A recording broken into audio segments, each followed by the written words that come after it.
So we're working on chapter 22, the prophecy comes true. So we are in the book where Percy is now going back to Half-Blood Hill because he left his mom's house. Mom has decided that she doesn't want his help. She's going to take care of her own problems herself, meaning Gabe. Okay, smelly Gabe. And she is now on her own, and we know that Percy has decided he's going to go back to Camp Half-Blood. Okay, so that's where we're at. We were the first heroes to return alive to Half-Blood Hill since Luke. So, of course, everybody treated us as if we'd won some reality TV contest. According to camp tradition, we wore laurel wreaths to a big feast prepared in our honor, then led a procession down to the bonfire where we got to burn the burial shrouds our cabins had made for us in our absence. Shrouds. What are shrouds? Burial shrouds. Okay, I'm going to stop there then. Shrouds, especially burial shrouds, is what you would be buried in. Clothes means shrouds, or another word. So burial shrouds are clothes that you would be traditionally buried in because they didn't think they were going to come back. So they had these prepped for them. Annabeth's shroud was so beautiful. Gray silk with embroidered owls. I told her it seemed a shame not to bury her in it. She punched me and told me to shut up. Being the son of Poseidon, I didn't have any cabin mates, so the Ares cabin had volunteered to make my shroud. They'd taken an old bedsheet and painted smiley faces with X'd out eyes around the border and the word loser painted really big in the middle. It was fun to burn. As Apollo's cabin led the sing-along and passed out s'mores, I was surrounded by my old Hermes cabin mates, Annabeth's friends from Athena, and Grover's satire buddies who were admiring the brand new searcher's license he'd received from the Council of Cloven Elders. The council had called Grover's performance on the quest brave to the point of indigestion. Horns and whiskers above anything we have seen in the past. The only ones not in a party mood were Clarice and her cabin mates, whose poisonous looks told me they'd never forgive me for disgracing their dad. That was okay with me. Even Dionysus' welcome home speech wasn't enough to dampen my spirits. Yes, so the little brat didn't get himself killed, and now he'll have an even bigger head. Well, who's all for that? Well, in other announcements, there will be no canoe races this Saturday. I moved back into cabin 3, but it didn't feel so lonely anymore. I had my friends to train with during the day. At night, I lay awake and listened to the sea, knowing my father was out there. Maybe he wasn't quite sure about me yet, but he hadn't even wanted me born. But he was watching. And so far, he was proud of what I'd done. As for my mother, she had a chance at a new life. Her letter arrived a week after I got back to camp. She told me Gabe had left mysteriously. Disappeared off the face of the planet, in fact. She'd reported him missing to the police, but she had a funny feeling they would never find him. On a completely unrelated subject, she'd sold her first life-size concrete sculpture entitled The Poker Player to a collector through an art gallery in Soho. She'd gotten so much money for it, she'd put a deposit down on a new apartment and made a payment on her first semester's tuition at NYU. The Soho Gallery was clamoring for more of her work, which they called a huge step forward in super ugly neo-realism. But don't worry, my mom wrote. I'm done with sculpture. I've disposed of that box of tools you left me. It's time for me to turn to writing. At the bottom, she wrote a P.S. Percy, I've found a good private school here in the city. I've put a deposit down to hold you a spot in case you want to enroll for 7th grade. You could live at home, but if you want to go year-round at Half-Blood Hill, I'll understand. I folded the note carefully and set it on my bedside table. Every night before I went to sleep, I read it again, and I tried to decide how to answer. On the 4th of July, the whole camp gathered at the beach for a fireworks display by Cabin 9. Being Hephaestus's kids, they weren't going to settle for a few lame red, white, and blue explosions. They'd anchored a barge offshore and loaded it with rockets the size of Patriot missiles. According to Annabeth, who'd seen the show before, the blasts would be sequenced so tightly they'd look like frames of animation across the sky. The finale was supposed to be a couple of 100-foot-tall Spartan warriors who would crackle to life above the ocean, fight a battle, then explode into a million colors. As Annabeth and I were spreading a picnic blanket, Grover showed up to tell us goodbye. He was dressed in his usual jeans and t-shirt and sneakers. But in the last few weeks, he'd started to look older, almost high school age. His goatee had gotten thicker. He'd put on weight. His horns had grown at least an inch, so now he had to wear his Rasta cap all the time to pass as human. I'm off, he said. I just came to say, well, you know. I tried to feel happy for him. After all, it wasn't every day a satyr got permission to go look for the great god Pan. But it was hard saying goodbye. I'd only known Grover a year, yet he was my oldest friend. Annabeth gave him a hug. She told him to keep his fake feet on. I asked him where he was going to search first. Kind of secret, he said, looking embarrassed. I wish you could come with me, guys, but humans and Pan. We understand, Annabeth said. You got enough tin cans for the trip? Yeah. And you remembered your reed pipes? Geez, Annabeth, he grumbled. You're like an old mama goat. But he didn't really sound annoyed. He gripped his walking stick and slung a backpack over his shoulder. He looked like any hitchhiker you might see on an American highway. Nothing like the little runty boy I used to defend from bullies at Yancey Academy. Well, he said, wish me luck. He gave Annabeth another hug. He clapped me on the shoulder, then headed back through the dunes. Fireworks exploded to life overhead. Hercules killing the Nemean lion, Artemis chasing the bulwark, George Washington, who, by the way, was the son of Athena, crossing the Delaware. Hey, Grover, I called. He turned at the edge of the woods. Wherever you're going, I hope they make good enchiladas. Grover grinned, and then he was gone, the trees closing around him. We'll see him again, Annabeth said. I tried to believe it. The fact that no searcher had ever come back in 2,000 years, well, I decided not to think about that. Grover would be the first. He had to be. July passed. I spent my days devising new strategies for capture the flag and making alliances with the other cabins to keep the banner out of Ares' hands. I got to the top of the climbing wall for the first time without getting scorched by lava.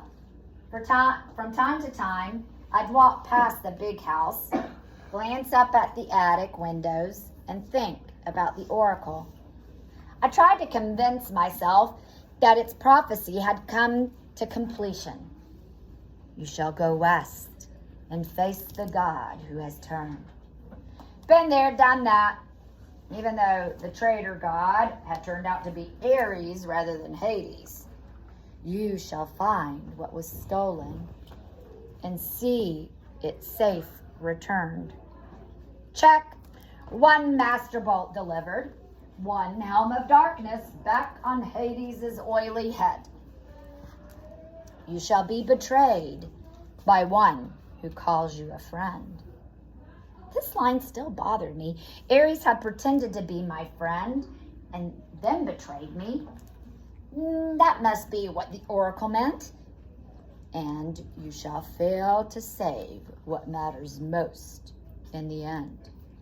I had failed to save my mom, but only because I'd let her save herself, and I knew that was the right thing. So why was I still so uneasy? The last night of the summer session came all too quickly. The campers had one last meal together. We burned part of our dinner for the gods. At the bonfire, the senior counselors awarded the end of summer beads. I got my own leather necklace, and when I saw the bead for my first summer, I was glad the firelight covered my blushing. The design was pitch black with a sea green trident shimmering in the center. The choice was unanimous, Luke announced. This bead commemorates the first son of the sea god at this camp and the quest he undertook into the darkest part of the underworld to stop a war. The entire camp got to their feet and cheered. Even Ares' cabin felt obliged to stand. Athena's cabin steered Annabeth to the front so she could share in the applause. I'm not sure I'd ever felt as happy or sad as I did at that moment. I finally found a family, people who cared about me and thought I'd done something right. And in the morning, most of them would be leaving for the year, going back to school, etc. Remember, most of them are only there for the summer camp for training. The next morning, I found a letter on my bedside table. I knew Dionysus must have filled it out because he stubbornly insisted on getting my name wrong. Dear Peter Johnson, if you intend to stay at Camp Half-Blood year-round, you must inform the big house by noon today. If you do not announce your intentions, we will assume you have vacated your cabin or died a horrible death. Cleaning harpies will begin work at sundown. They will be authorized to eat any unregistered campers. All personal articles left behind will be incinerated in the lava pit. Have a nice day, Mr. D. Dionysus, Camp Director, Olympian Council, number 12. That's another thing about ADHD. Deadlines just aren't real to me until I'm staring one in the face. Summer was over and I still hadn't answered my mother or the camp about whether I'd be staying. Now, I had only a few hours to decide. The decision should have been easy. 9 months of hero training or 9 months of sitting in a classroom. Duh. But there was my mom to consider. For the first time, I had the chance to live with her for a whole year without Gabe. I had a chance to be at home and knock around the city in my free time. I remembered what Annabeth had said so long ago on our quest. The real world is where the monsters are. That's where you learn whether you are any good or not. I thought about the fate of Talia, daughter of Zeus. I wondered how many monsters would attack me if I left Half-Blood Hill. If I stayed in one place for a whole school year without Chiron or my friends around to help me. Would my mother and I even survive until the next summer? That was assuming the spelling test and 5-paragraph essays didn't kill me. I decided to go down to the arena and do some sword practice. Maybe that would clear my head. The campgrounds were mostly deserted, shimmering in the August heat. All the campers were in their cabins, packing up or running around with brooms and mops, getting ready for final inspection. Argus was helping some of the Aphrodite kids haul their Gucci suitcases and makeup kits over the hill, where the camp's shuttle bus would be waiting to take them to the airport. Don't think about leaving yet, I told myself. Just train. I got to the sword fighters arena and found that Luke had the same idea. His gym bag was plopped at the edge of the stage. He was working solo, wailing on battle dummies with a sword I'd never seen before. It must have been a regular steel blade because he was slashing the dummies' heads off, stabbing through the straw-stuffed guts. His orange counselor's shirt was dripping with sweat. His expression was so intense. His life might have really been in danger. I watched, fascinated, as he disemboweled the whole row of dummies, hacking off limbs and basically reducing them to a pile of straw and armor. They were only dummies, but I still couldn't help being awed by Luke's skill. The guy was an incredible fighter. It made me wonder, again, how he possibly could have failed at his quest. Finally, he saw me and stopped mid-swing. Percy, sorry, I said, embarrassed. It's okay, said, lowering his sword. Just doing some last-minute practice. Those dummies won't be bothering anybody anymore. Luke shrugged. We build new ones every summer. Now that his sword wasn't swirling around, I could see something odd about it. The blade was 2 different types of metal. One edge bronze, the other steel. Luke noticed me looking at it. Oh, this? New toy. This is Backbiter. Backbiter? Luke turned the blade in the light so it glinted wickedly. One side is celestial bronze. The other is tempered steel. Works on mortals and immortals both. I thought about what Chiron had told me when I started my quest, that a hero should never harm mortals unless absolutely necessary. I didn't know they could make weapons like that. They probably can't, Luke agreed. It's one of a kind. He gave me a tiny smile, then slid the sword into its scabbard. Listen, I was going to come looking for you. What do you say we go down to the woods one last time, look for something to fight? I don't know why I hesitated. I should have felt relieved that Luke was being so friendly. Ever since I'd gotten back from the quest, he'd been acting a little distant. I was afraid he might resent me for all the attention I'd gotten. You think it's a good idea? I asked. Oh, come on. He rummaged in his gym bag and pulled out a 6-pack of Cokes. Drinks are on me. I stared at the Cokes, wondering where he'd gotten them. There were no regular mortal sodas at the camp store. No way to smuggle them unless you talk to a satyr, maybe. Of course, the magic dinner goblets would fill with anything you want, but it just didn't taste the same as a real Coke, straight out of the can. sugar and caffeine. My willpower crumbled. Sure, I decided, why not? We walked down to the woods and kicked around for some kind of monster to find, but it was too hot. All the monsters with any sense must have been taking siestas on their nice cool caves. We found a shady spot by the creek where I'd broken Clarice's spear during my first capture the flag game. We sat on a big rock, drank our cokes, and watched the sunlight in the woods. After a while, Luke said, "You miss being on a quest? With monsters attacking me every 3 feet? Are you kidding?" Luke raised an eyebrow. "Yeah, I miss it," I admitted. "You?" A shadow passed over his face.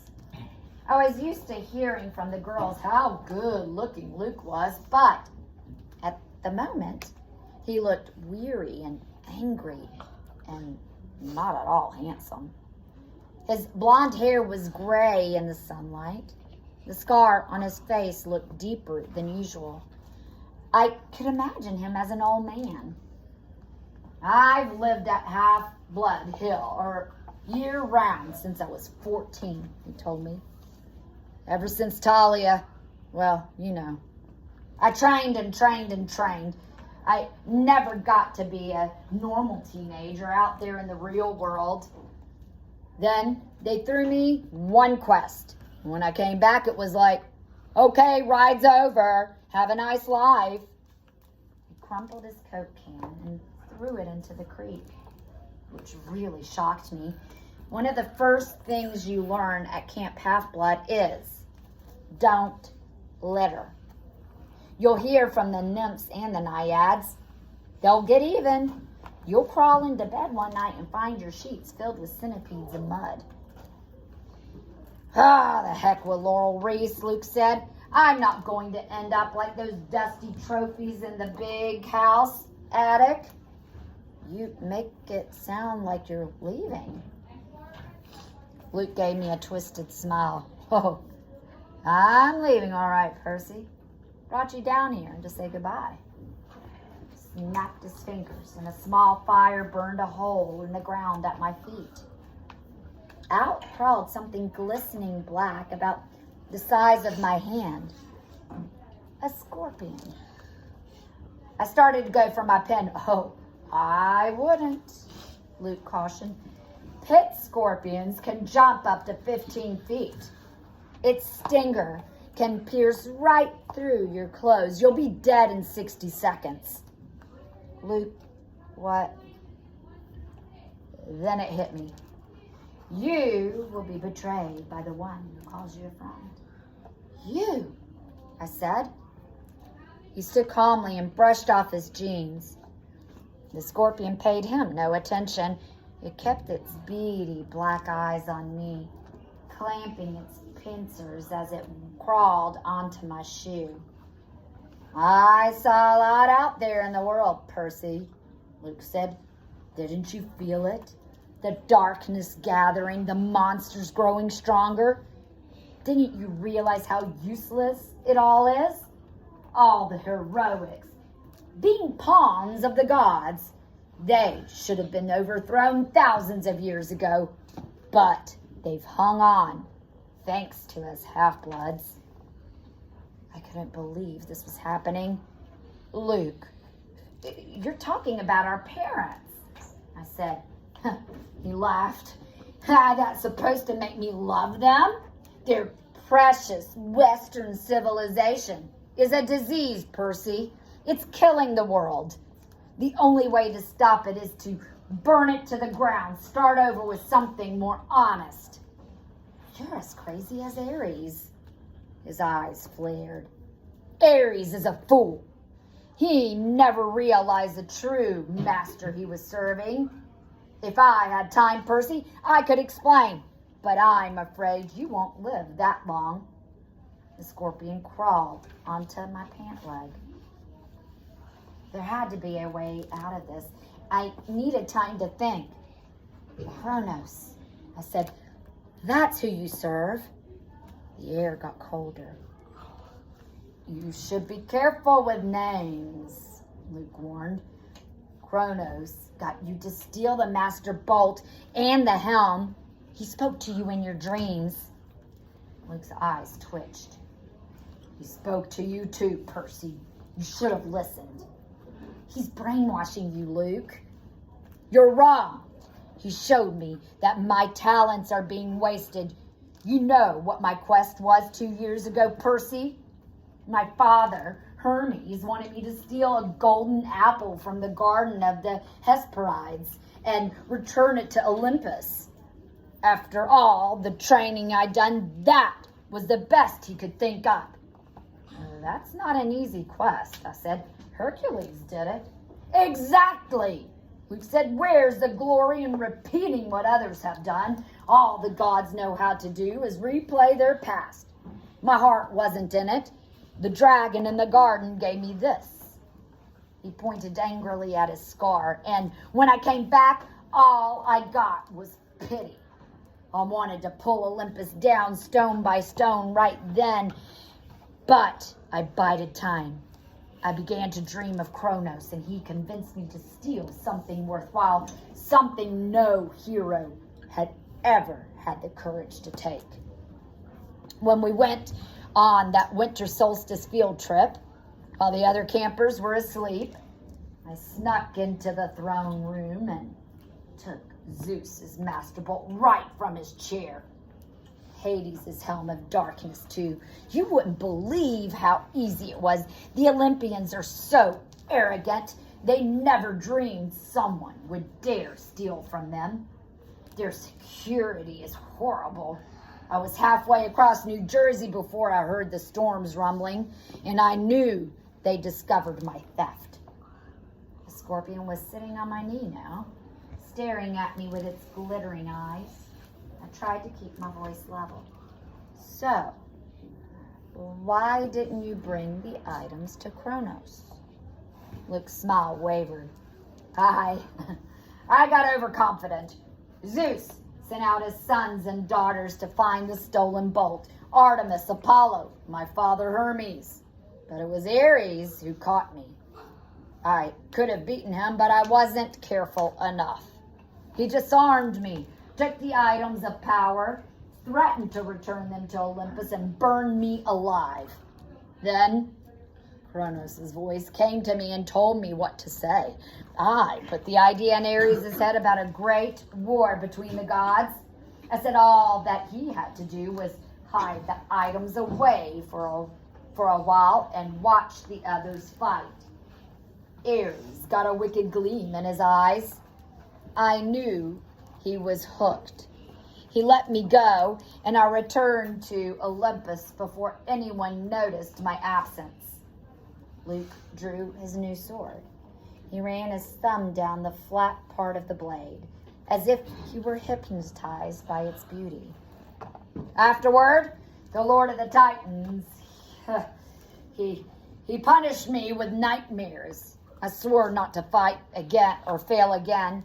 Back at Camp Half-Blood, in my dreams, I was told that a second hero would arrive, one who could be tricked into taking the bolt and the helm the rest of the way from Ares down to Tartarus.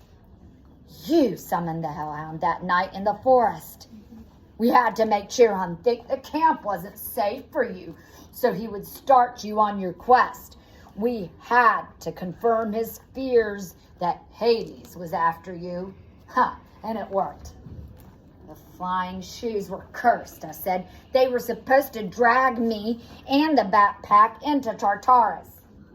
And they would have if you'd been wearing them, but you gave them to the satyr, which wasn't part of the plan. Grover messes up everything he touches. He even confused the curse. Luke looked down at the scorpion, which was now sitting on my thigh. You should have died in Tartarus, Percy. But don't worry. I'll leave you with my little friend to set things right. Talia gave her life to save you, I said, gritting my teeth. And this is how you repay her? Don't speak of Talia. he shouted. The gods let her die. That's one of the many things they will pay for. You're being used, Luke. You and Ares both. Don't listen to Kronos. I've been used. Luke's voice turned shrill. Look at yourself. What has your dad ever done for you? Kronos will rise. You've only delayed his plans. He will cast the Olympians into Tartarus and drive humanity back to their caves. All, except the strongest, the ones who serve him. Call off the bug, I said. If you're so strong, fight me yourself. Luke smiled. Nice try, Percy. But I'm not Ares. You can't bait me.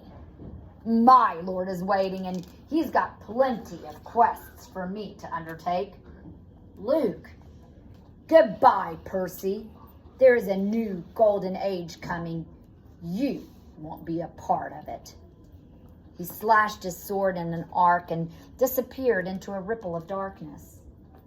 The scorpion lunged. I swatted at it away with my hand and uncapped my sword.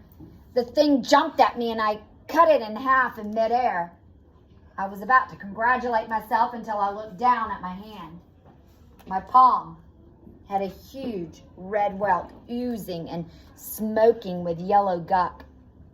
The thing had gotten me after all. My ears pounded. My vision went foggy. The water, I thought. It healed me before. I stumbled to the creek and submerged my hand, but nothing seemed to happen. The poison was too strong. My vision was getting dark. I could barely stand up. 60 seconds, Luke had told me. I had to get back to camp. If I collapsed out here, my body would be dinner for a monster. Nobody would ever know what had happened. My legs felt like lead. My forehead was burning. I stumbled toward the camp and the nymphs stirred from their trees. Help, I crowed, please. Two of them took my arms, pulling me along.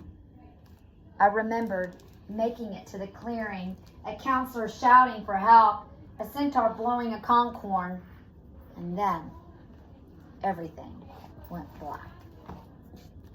And we will continue and read the rest tomorrow.